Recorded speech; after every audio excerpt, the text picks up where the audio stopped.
ಎಲ್ಲರಿಗೂ ನಮಸ್ಕಾರ. ಈಗ ಟ್ಯಾಲಿ 6.0 ಒಳಗೆ ನಿಮ್ಗೆ ಆಟೋಮೆಟಿಕ್ಕಾಗಿ ಅಂದರೆ ಬ್ಯಾಂಕ್ ಸ್ಟೇಟ್ಮೆಂಟ್ ನೀವೇನು ಎಕ್ಸೆಲ್ ಫೈಲ್ ಡೌನ್ಲೋಡ್ ಮಾಡ್ಕೊಂಡಿರ್ತೀರಲ್ಲ ಅದನ್ನು ಡೈರೆಕ್ಟಾಗಿ ಯಾವ ಟೈಪ್ ಎಂಟ್ರಿ ಮಾಡಬೇಕು, ಇಂಪೋರ್ಟ್ ಯಾವ ಟೈಪ್ ಮಾಡ್ಕೋಬೇಕು ಅನ್ನೋದನ್ನು ಹೇಳ್ತೀನಿ. ನೀವೇನಿಲ್ಲ ಫಸ್ಟ್ ಏನು ಹೋಗ್ಬೇಕು, ನಿಮ್ಗೆ ಯಾವ ಪೀರಿಯಡ್ ಬೇಕಲ್ಲ ಆ ಪೀರಿಯಡನ್ನು ನೀವು ನೆಟ್ ಬ್ಯಾಂಕಿಂಗ್ ಯೂಸ್ ಮಾಡಿಕೊಂಡು ಇಲ್ಲಾಂದರೆ ಇದು ಮೊಬೈಲ್ ಬ್ಯಾಂಕಿಂಗ್ ಯೂಸ್ ಮಾಡಿಕೊಂಡು ಎಕ್ಸೆಲ್ ಫೈಲ್ ಬ್ಯಾಂಕ್ ಸ್ಟೇಟ್ಮೆಂಟ್ ಯಾವ ಬ್ಯಾಂಕಿಂದ ಬೇಕಲ್ಲ ಆ ಬ್ಯಾಂಕಿನ ಸ್ಟೇಟ್ಮೆಂಟ್ ನೀವು ಡೌನ್ಲೋಡ್ ಮಾಡಬೇಕು ಫಸ್ಟ್. ಆಮೇಲೆ ಡೌನ್ಲೋಡ್ ಮಾಡಿಕೊಂಡು ಅದು ನೀವು ಒಂದು ಯಾವ ಫೋಲ್ಡರಲ್ಲೇ ಅದನ್ನು ಸೇವ್ ಮಾಡ್ಕೋಬೇಕು. ಆಮೇಲೆ ಇಲ್ಲಿ ಹೋಗಿ ಇಂಪೋರ್ಟ್ ಅಂತ ಇರುತ್ತೆ, ಇದೇನಿದೆಯಲ್ಲ ಇಲ್ಲಿದೆ ನೋಡಿ, ಇಂಪೋರ್ಟ್ ಅಂತ ಕ್ಲಿಕ್ ಮಾಡಬೇಕು.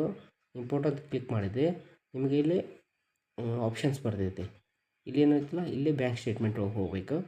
ಬ್ಯಾಂಕ್ ಸ್ಟೇಟ್ಮೆಂಟ್ ಒಳಗೆ ಹೋಗಿ ನಿಮ್ದು ಯಾವ ಬ್ಯಾಂಕ್ ಇರ್ತಲ್ಲ, SBI, ಕೆನರಾ, ಯಾವ ಬ್ಯಾಂಕ್ ಸೆಲೆಕ್ಟ್ ಮಾಡಬೇಕು. ಆಮೇಲೆ ನೀವು ಏನು ಯಾವ ಫೋಲ್ಡ್ರಲ್ಲಿ ಸೆಲೆಕ್ಟ್ ಮಾಡಿರ್ತಲ್ಲ ಆ ಫೋಲ್ಡ್ರನ್ನ ಇಲ್ಲಿ ಇದು ಫೈಲ್ ಪಾತನ್ನು ಸ್ಪೆಸಿಫೈ ಮಾಡಬೇಕು. ಆಮೇಲೆ ಇಲ್ಲಿ ಫಾರ್ಮೆಟ್ ಟೈಪ್, ಫೈಲ್ ಟೈಪ್ ಅಂತಿದೆ. ಈ ಫೈಲ್ ಟೈಪಲ್ಲಿ ಎಕ್ಸೆಲ್ ಅಂತ ತೊಗೋಬೇಕು. ಓನ್ಲಿ ಎಕ್ಸೆಲ್ ಫೈಲ್ ಅಷ್ಟೇ ಇಲ್ಲಿ ಅಪ್ಲೋಡ್ ಆಗುತ್ತೆ, ಬೇರೆ ಯಾವ್ದು ಫೈಲು ಅಪ್ಲೋಡ್ ಆಗೋಲ್ಲ. ಓಕೆ, ಆಮೇಲೆ ನೀವು ಇಂಪೋರ್ಟ್ ಫೈಲ್ ಅಂತ ಮಾಡಿದರೆ ಆಟೋಮೆಟಿಕ್ಕಾಗಿ ಅದು ನಿಮ್ಮ ಇದ್ರೊಳಗೆ ಟ್ಯಾಲಿ ಒಳಗೆ ಇಂಪೋರ್ಟ್ ಆಗುತ್ತೆ.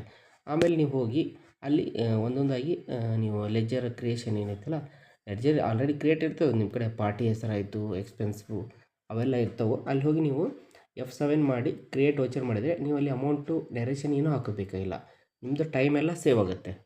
ಓನ್ಲಿ ನೀವಲ್ಲಿ ಲೆಡ್ಜರ್ ಹೆಸರು ಹಾಕಿಬಿಟ್ರೆ ಆಟೋಮೆಟಿಕ್ ಎಂಟರ್ ಮಾಡಿಬಿಟ್ರೆ ಸೇವ್ ಆಗಿಬಿಡುತ್ತೆ. ಓಕೆ, ಈ ವಿಡಿಯೋ ನಿಮಗೆ ಇಷ್ಟವಾದರೆ ನಮಗೊಂದು ಸ್ವಲ್ಪ ಲೈಕ್ ಮಾಡಿ ಮತ್ತು ಸಬ್ಸ್ಕ್ರೈಬ್ ಮಾಡಿ.